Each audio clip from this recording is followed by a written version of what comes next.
ಸ್ನೇಹಿತರೆ, ಸಾಮಾನ್ಯವಾಗಿ ನಾವು ಆಲೋವೆರಾವನ್ನು ಸ್ಕಿನ್ ಟೋನ್ ಮಾಡ್ಕೊಳ್ಳಿಕ್ಕೆ ಹಚ್ಕೊಳ್ಳೋದನ್ನು ನೋಡಿದ್ದೀವಿ.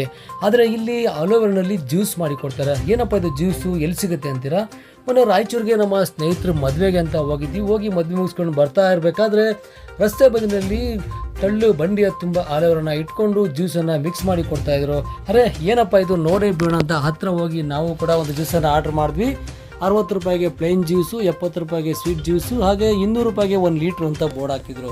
ಸರಿ ಏನಕ್ಕಪ್ಪ ಇದು ಉಪಯೋಗ ಅಂತ ಹೇಳಿದ್ರೆ ಅವ್ರು ಹೇಳಿದ್ರು, BP ಶುಗರು ಕಂಟ್ರೋಲ್ ಆಗುತ್ತೆ, ಗ್ಯಾಸ್ಟ್ರಿಕ್ ಬರಲ್ಲ, ಸ್ಕಿನ್ ಟೋನ್ ಬರುತ್ತೆ, ಲಿವರ್ ಡ್ಯಾಮೇಜ್ ಆಗೋದು ಕೂಡ ಸರಿ ಹೋಗುತ್ತೆ, ಹಾಗೆ 10 ಸಮಸ್ಯೆಗಳಿಗೆ ಮೂತ್ರಕೋಶದ ಸಮಸ್ಯೆ ಇದ್ರೂ ಕೂಡ ಹೊರಟೋಗುತ್ತೆ, ಅತಿ ಮುಖ್ಯವಾಗಿ ಬಾಡಿ ಟೆಂಪ್ರೇಚರನ್ನು ಇದು ಡೌನ್ ಮಾಡುತ್ತೆ ಅಂತ ಹೇಳಿದ್ರು. ಜನ ಇಲ್ಲಿ ಕ್ಯೂವನ್ನು ನಿಂತ್ಕೊಂಡು ಆರ್ಡ್ರ್ ಮಾಡಿ ಕುಡಿತಿದ್ರು. ಸರ್ ಇಷ್ಟೊಂದು ಆಲೋವೆರಾ ನಿಮ್ಗೆ ಎಲ್ಲಿ ಸಿಗುತ್ತೆ ಅಂತ ಕೇಳೋದಕ್ಕೆ ಪಕ್ಕದ ತಮಿಳ್ನಾಡಿಂದ ತರಿಸ್ತೀವಿ ಅಂತ ಹೇಳಿದ್ರು. ಸ್ವೀಟ್ ಹೇಗೆ ಮಾಡ್ತೀರಾ ಅನ್ನೋದಕ್ಕೆ ಅವರು ಕಾಮಕಸ್ತೂರಿ ಬೀಜನ ನೀರನ್ನು ನೆಲೆಸಿದ್ದು ಜೇನುತುಪ್ಪ, ಬೆಲ್ಲ, ಜೀರಿಗೆಯನ್ನು ಹಾಕಿ ಒಂದು ಜ್ಯೂಸನ್ನು ಮಾಡಿಕೊಡ್ತೀವಿ. ಪ್ಲೈನ್ ಅಂದರೆ ಇದೇನೂ ಹಾಕಲ್ಲ, ಆಲೋವೆರಾ ತೆಗೆದು ಹಂಗೆ ಜ್ಯೂಸ್ ಮಾಡಿಕೊಡ್ತೀವಿ ಅಂದರು. ಇನ್ನು ಆಲೋವೆರಾನ ತೊಳೆದು ಅದು ಸಿಪ್ಪೆ ತೆಗೆದು ಮಿಕ್ಸಿಲಿ ಹಾಕಿ ರುಬ್ಬಿ ಸ್ವೀಟ್ ಹಾಕಿ ಕುಡ್ದೇ ಬಿಟ್ವಿ. ಆದರೆ ಒಂದು ಬೇಸರ ಸಂಗತಿ ಏನಪ್ಪ ಅಂದರೆ ಕರ್ನಾಟಕದಲ್ಲಿ, ಅದು ರಾಯಚೂರಲ್ಲಿ ಇವತ್ತು ತೆಲುಗಿನಲ್ಲಿ ಬ್ಯಾನರ್ ಹಾಕ್ಕೊಂಡು ಮಾಡ್ತಾಯಿದ್ರು. ಅಂಗಡಿಯವರಿಗೆ ನಾವು ಎಚ್ಚರಿಕೆ ಕೊಟ್ಟು ಬ್ಯಾನರ್ ಚೇಂಜ್ ಮಾಡಿ ಅಂತ ಹೇಳಿ ಬಂದಿದ್ದೀವಿ.